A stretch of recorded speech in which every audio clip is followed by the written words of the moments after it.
வணக்கம். இன்னைக்கு நம்ம பார்க்க போறது மற்றொரு புதிய வீடியோ. இந்த வீடியோல நம்ம பேசப் போறது மிதுன ராசி.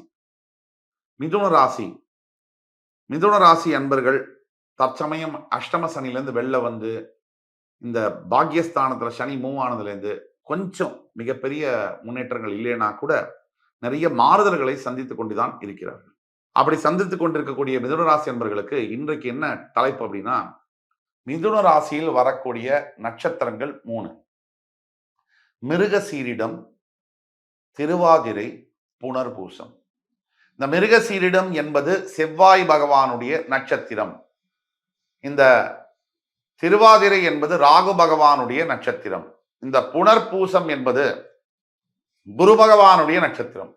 இந்த மிருகசீரிடம் உடைப்பட்ட நட்சத்திரமாக 3 மற்றும் 4 பாதங்கள், அதாவது 3, 4 இந்த பாதம் வந்து மிதுன ராசியில வந்து விடும். இந்த திருவாதிரை நட்சத்திரம் என்பது 1, 2, 3, 4 முழு பாதங்களும் மிதுன ராசியில தான் இருக்கும். ஆனா புனர்பூச நட்சத்திரம் 1, 2, 3 பாதங்கள் முடிய அதுவும் உடைப்பட்ட நட்சத்திரமாக மிதுன ராசியில இருப்பாங்க. இதுல மிருகசீரிடம் செவ்வாய், திருவாதிரை ராகு, புனர்பூசம் குரு இவர்களுடைய நட்சத்திரம். புதனுடைய வீட்டுல செவ்வாய், ராகு, குரு புதனுடைய வீட்டுல. இதுதான் இந்த கேமோட ரூல்ஸ். இப்போ இவங்க என்ன பண்ணுவாங்க மிதுன ராசி அன்பர்களுக்கு? இந்த நட்சத்திரத்தெல்லாம் மிதுன ராசியில பிறந்தா பிறக்கணும். புனர்பூசம் 3ஆம் பாதம் வரைக்கும் பிறக்கணும். மிருகசீரிடம் 2ஆம் பாதத்திலிருந்து. இப்ப என்ன செய்ய போறாங்க? இந்த மிதுன ராசி அன்பர்களுக்கு மிருகசீரிட நட்சத்திரத்தில் பிறந்தவர்கள் ஒரு 3.5 வருஷம் செவ்வாய் தசையை நடத்துவாங்க. அதே மாதிரி ராகு தசை ஒரு 18 வருஷம் திருவாதிரை நட்சத்திரம்.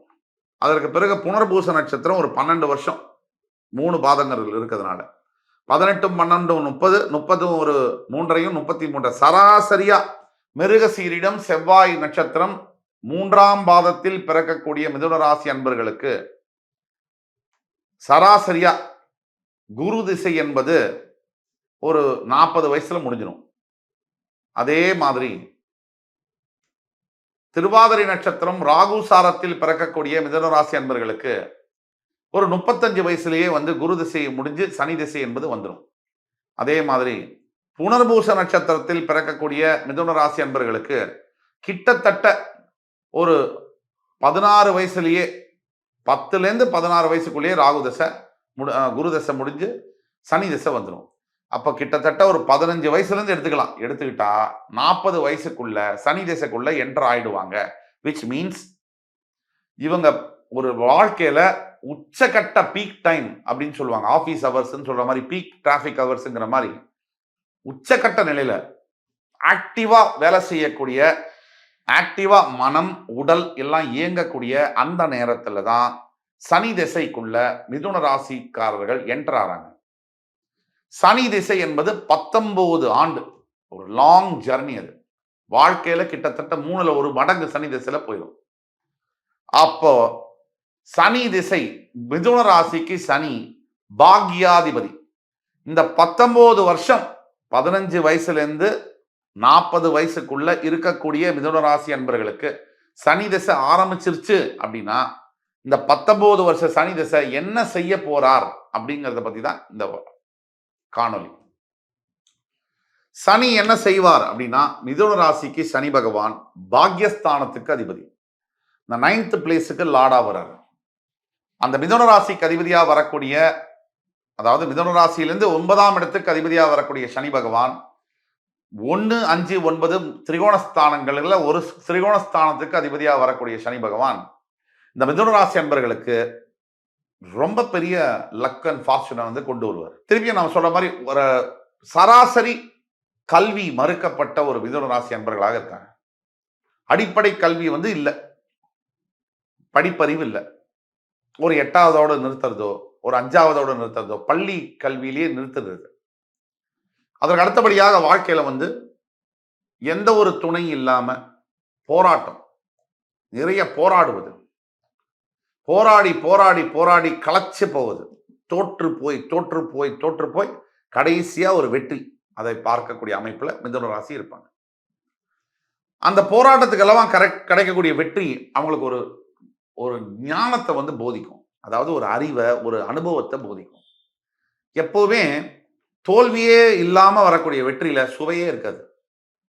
இந்த நல்ல தோத்து போய் அடிச்சு துவட்டி எடுத்து வரக்கூடிய வெற்றி அதீத சுவையை தரும், அதீத வெற்றி மகிழ்ச்சியை கொடுக்கும். அப்படி மிதுன ராசி அன்பர்களுக்கு சனி திசை என்பது எந்த சினாரியோஸ்ல அந்த சனி திசை 19 வருஷம் என்னென்ன செய்வார் அப்படிங்கிறத பத்தி பார்ப்போம்.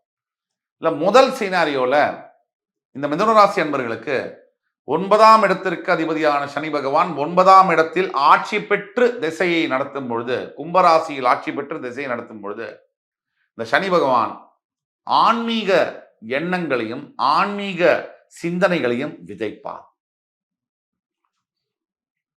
சப்போஸ் இந்த மிதுன ராசி அன்பர்கள் அரசியல், ரியல் எஸ்டேட், ஹோட்டல் துறை, விவசாயம், பயோ ஆர்கானிக் ப்ராடக்ட்ஸ் இந்த துறைகளில் நீங்க ஒர்க் பண்றீங்க, பிசினஸ் பண்றீங்க அப்படின்னா உங்களுக்கு நம்பர் 1 பொசிஷன்ல நீங்க உட்கார்றதுக்கு உண்டான இடத்தை பண்ணுவார். எஸ்பெஷலி அரசியல்ல மக்கள் செல்வாக்கு உங்களை நோக்கி லட்சக்கணக்கான மக்கள், கோடிக்கணக்கான மக்கள் உயிரையும் கொடுக்க தியாகம் ஆன நிலைமையில உங்களை கொண்டு போய் உட்கார வச்சிருவார். ஒரு எடுத்துக்காட்டுக்கு சமீபத்தில் நான் பெயர் சொல்ல விரும்பல, ஒரு தேசிய கட்சி, நம்ம மாநிலத்தில் இருக்கக்கூடிய தேசிய கட்சியில் இருக்கக்கூடிய ஒரு இளைஞர் 40 வயதுக்கும் குறைவான ஒருத்தர் எந்த நிலைமையில போய் நீங்க இருக்கார் மக்கள்கிட்ட. குறுகிய காலகட்டத்தில் ஒரு 3 to 4 இயர்ஸ்க்குள்ள, ஏன் நான் பேரை சொல்றேன், ஒன்றும் தப்பே இல்லை, அண்ணாமலை ஒரு 3ல இருந்து 4 வருஷத்துக்குள்ள அவர் எந்த இடத்துல போய் உட்கார்ந்துருக்கார்.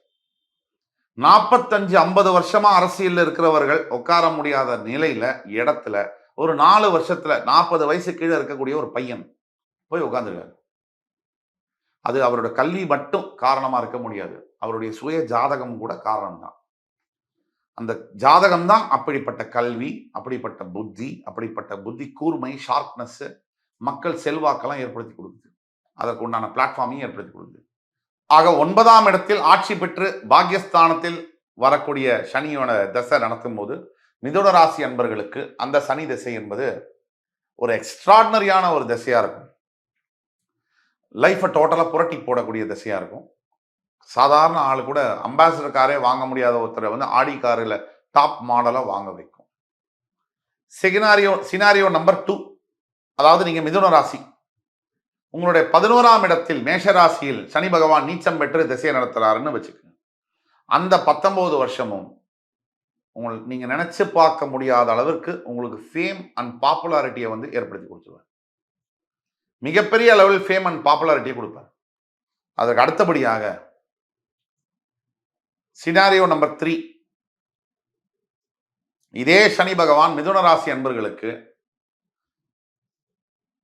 5ஆம் இடத்தில் உச்சம் பெறும்பொழுது, உச்சம் பெற்று டைரக்டா உச்சமான பிரச்சனை ஆயிடும்.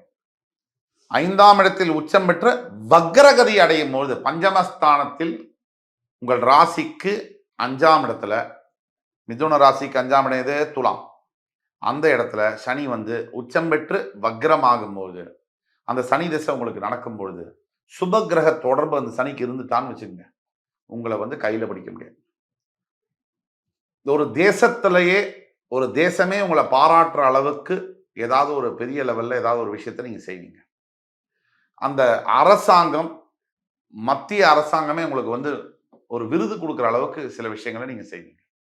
இதுதான் இப்ப நடக்கக்கூடியது. சாதாரண மனிதர்களை கூட இந்த மத்திய அரசாங்கம் கூப்பிட்டு பாராட்டி பத்ம விபூஷன், பத்ம பூஷன் விருதுகளை கொடுக்குறாங்க. அது ரொம்ப பாராட்டத்தக்க ஒரு விஷயம்.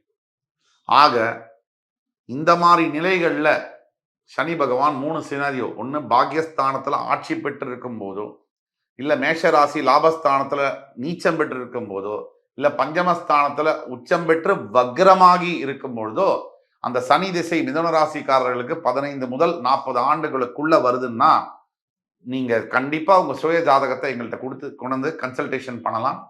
உங்களுடைய எதிர்கால வாழ்க்கையில உங்களுடைய சனி திசையானது எப்படி இருக்கும் என்பதை பற்றி துல்லியமாக சொல்ல முடியும். பொதுவாகவே மிதுன ராசிக்கு சனி திசையானது எந்த இடத்துல எப்படி இருந்தாலுமே நல்லதா இருக்கும். ஆக இந்த காணொலி உங்களுக்கு பிடித்திருக்கும் என்று நம்புகிறோம். அடுத்து வரும் காணொலியில் மறுபடியும் உங்கள் எல்லோரையும் சந்திக்கும் வரை உங்களிடமிருந்து விடைபெறுவது உங்கள் சுபாஷ் பாலகிருஷ்ணன். நன்றி, வணக்கம், வாழ்க வளமுடன்.